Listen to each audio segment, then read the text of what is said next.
লইলি না। আরে গাছটার নিচে ওগুলো কি পড়ে আছে? ওগুলো তো কচি তাল। দাদি বলেছিল কচি তালের শ্বাস খেলে নাকি শরীর ঠান্ডা হয়ে যায় আর তেষ্টাও মেটে। বনিয়া নাস্তা হলে একবারে 2-3 গাঁটি লইয়ে যা কেন শীতকালে।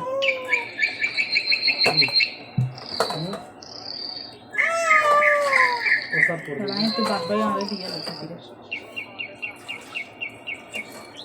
এই নিন কাকা, আপনারটা হয়ে গেছে। যেমন বলেছিলেন, ঝাল কম তেল বেশি। আগুলিল্লা রইয়ান বানাইছি এত কষ্ট করি, আগুলিও খাইলো না। ওহ, এই তো ও বাড়ি এই গেছে, গন্ধটার খাবার জন্যই তো দে, রোজ খাবার দে। বিকেলে ছুটে আসি রতন। তোমার হাতের কথা মুড়ি কোনো না না। খেলে দিনটাই যেন অপূর্ণ থেকে যায়।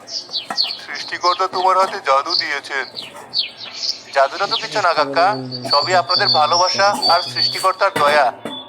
পরের জন আসুন। রতন ভাই, আমারটা একটু ধনেপাতা বেশি করে এখানে দিও গিয়ে তো। নিয়ে নিলে কি আর হবে? শশা কুচিগুলো একদম টাটকা তো।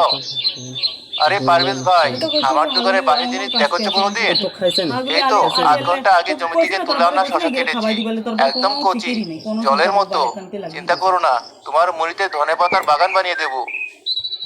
এই জন্যই তো তোমার নাম ডাক, কথায় আর কাজে এক।